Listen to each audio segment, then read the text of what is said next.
watching Over the Hill and joining me for this director's commentary. Here I'll be sharing my thought process and some technical aspects of the film. Over the Hill is a school project, so certain safety guidelines had to be adhered to. For example, we couldn't have the crew or actors too close to fires, so I tried to build smaller fires that would look regular sized in proportion to the distance of where the actor had to be.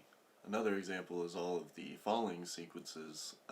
Our actor was actually just on the ground at one point and rolling as I panned, and then another one I simply panned up the side of this cliff, which is actually just a very small hill where they laid down and kind of just slid down the hill, so no one was actually ever off of the ground. One of the challenges I knew coming into this film was going to be shooting outdoors without extra lighting.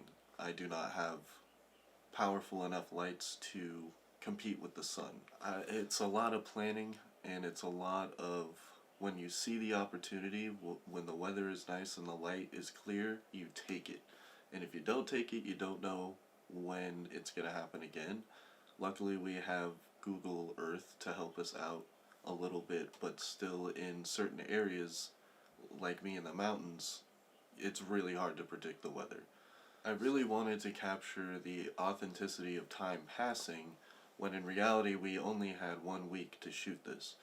And for most of the week, the clouds were overhead and there was not good enough lighting. Even when you want a dark look, you still need bright enough lighting for the colors to be present for the camera to see.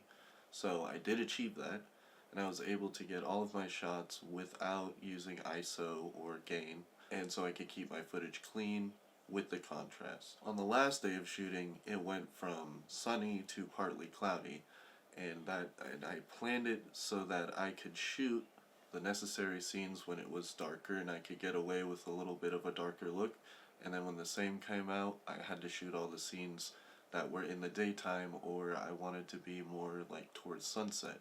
So that was the main challenge. But luckily, my partner, my girlfriend, and actor, she has on-screen experience, and I knew that she could pull off this emotional role.